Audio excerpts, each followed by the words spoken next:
En lugar de la figura de Pablo Escobar en la morgue de Medellín, Bitbon quería imprimir aquí el cuerpo de un hombre tendido en una camilla salpicada de manchas.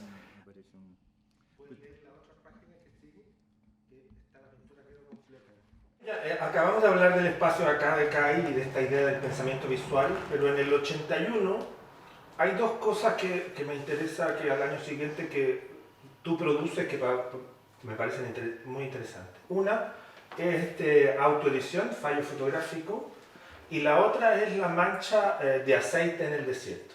Eso del 81. El 81, ambas cosas. Yo había, entre el 79 y el 81, yo había pintado todos los... Me interesaba mucho el box, la llegada de las atletas o de los atletas justo a la meta.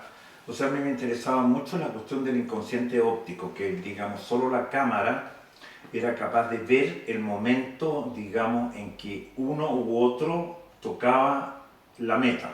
Final de pista. Final de pista.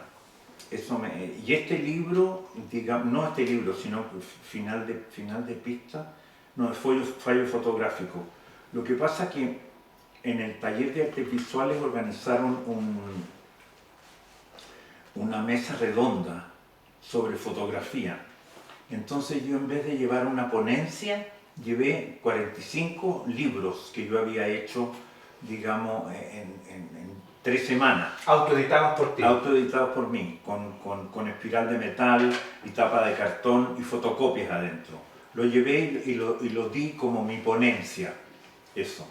Con lo que rompía la cuestión del tipo latero que habla y habla y habla y a lo más muestra de diapositiva, sino que yo había producido un libro con mis medios, digamos. Ese libro me costó muy barato porque estaba hecho en fotocopia y la fotocopia en ese momento era no había cuadra donde no hubieran dos tiendas que tenían fotocopiadora. Hiciste ahí una encuesta que le pregunta a gente diversa. ¿Es acá? Es acá, sí. ¿Qué es la fotografía? ¿Qué es la fotografía? Sí. Y juntas a gente completamente anodina de la calle, incluso Sí. un fotógrafo minutero, con filósofos, con escritores serios. ¿Cuál era la idea de juntar esas dos lenguas?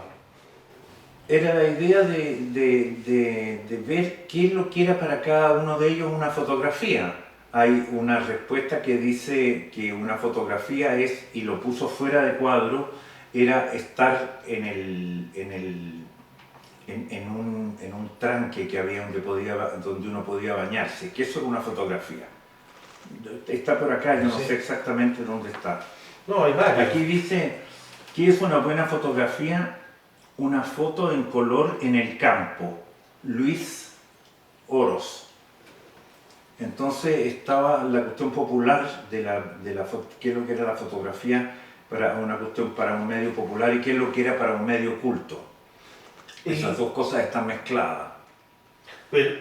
Y a la par, en que lo que me interesa es en qué momento tú te das cuenta que el texto y la gráfica o las operaciones gráficas van de la mano, en el periódico siempre se juntan. Bueno, las revistas se juntan en el periódico, entonces a mí me interesaba mucho también incluir estos textos y hacer textos que hacían que la foto se viera de otro modo, ¿me entiendes? Sí. Al modo en que aparecían en las revistas.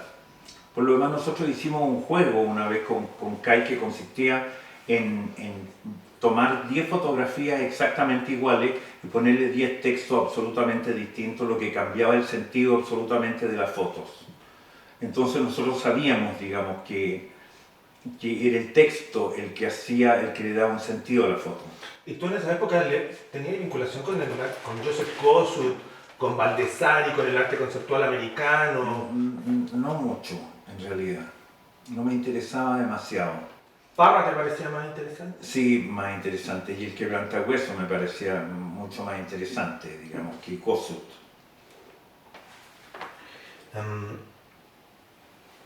Te voy a leer una lista de nombres, es una lista incompleta, con una fecha, que me gustaría que te refirieras y en general, ¿por qué son estos nombres? Fallo fotográfico 1981, Camino Way 1991, Remota 1997, Mundana 1997, Vanitas 2006, Fugitiva 2005, Desierta 2010, Nocturna 2014. Te faltó Mundana. Mundana, sí, lo había nombrado en el 97. Ah, ya. ¿De dónde vienen estos nombres? Porque hay un... No, sí. no, yo me di cuenta mucho tiempo después que todos los nombres eran nombres de mujer.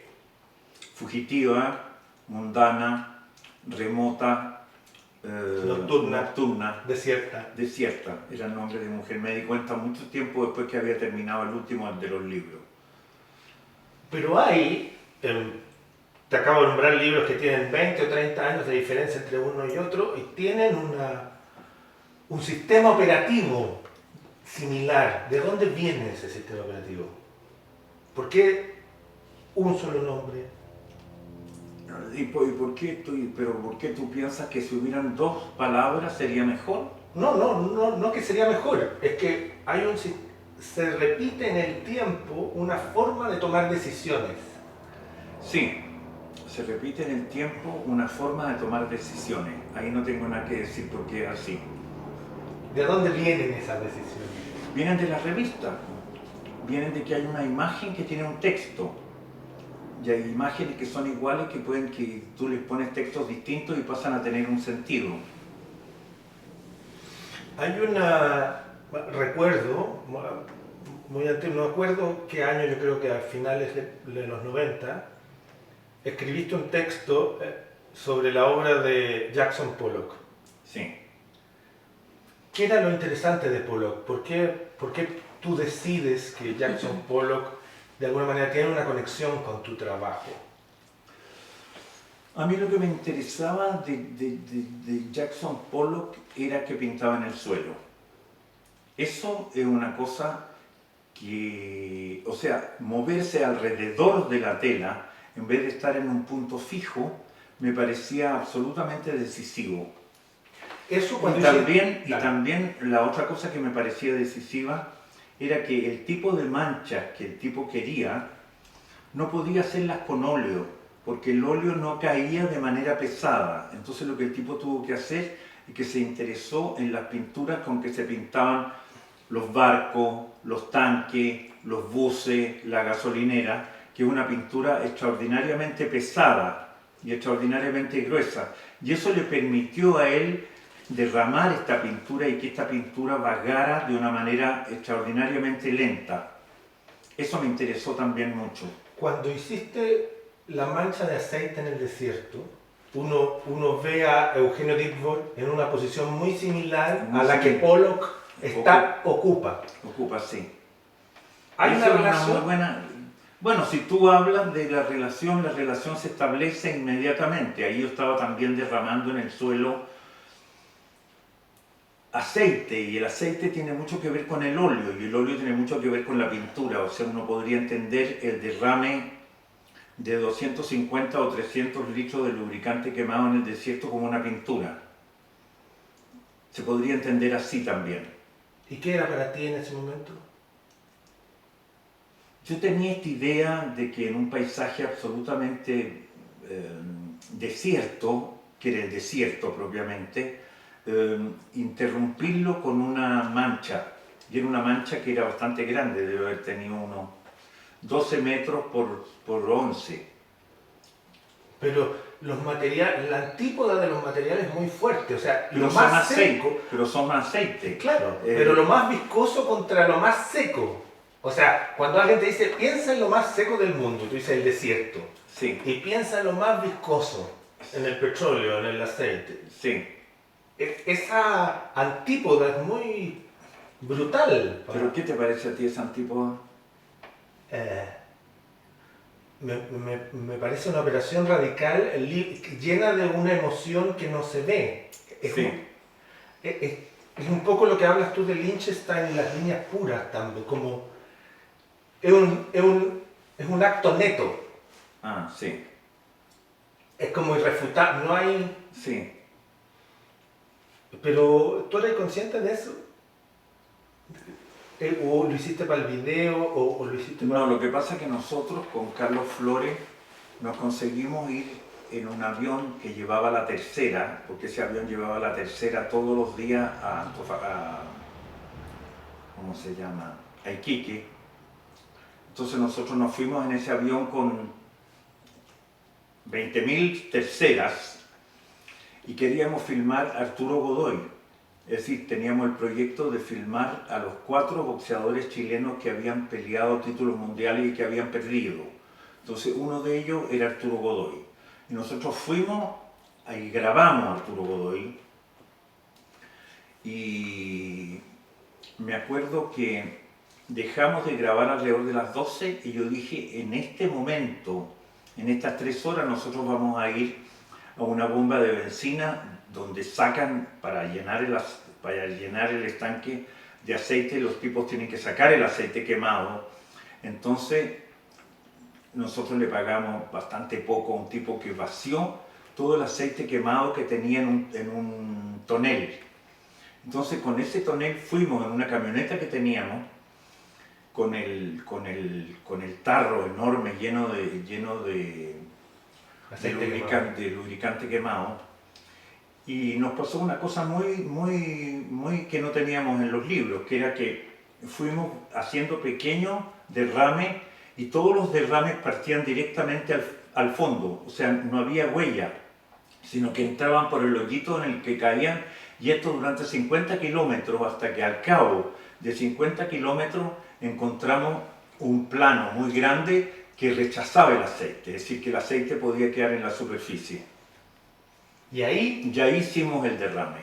Y hicimos el derrame de una cosa más o menos apurada, porque teníamos que estar de nuevo a las 4 para seguir grabando a Arturo Godoy.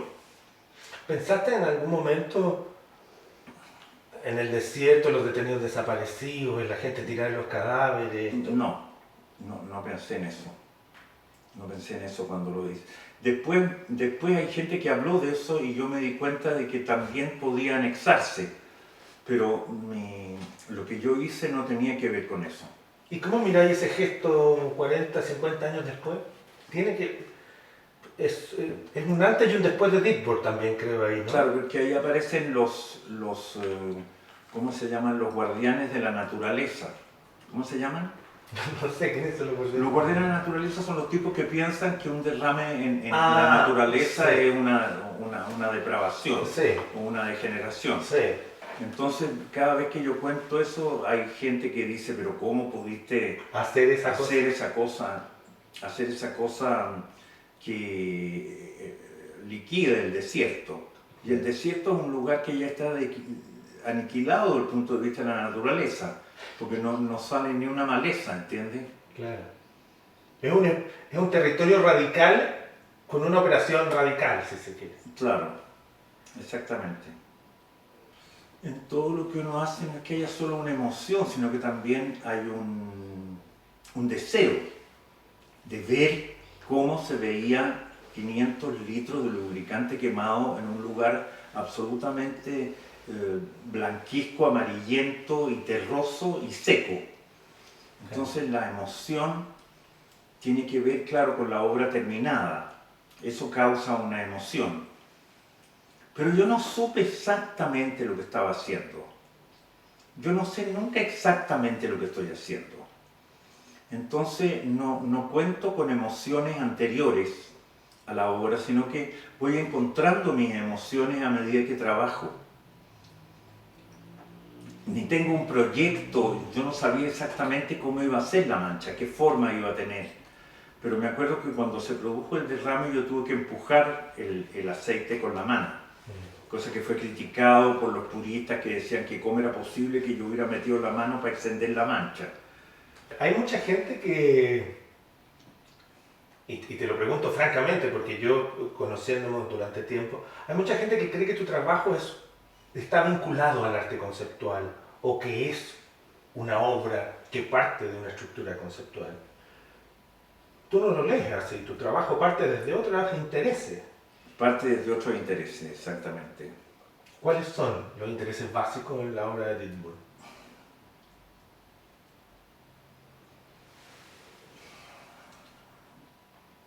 hacer cosas que la gente ya ha visto sin verla.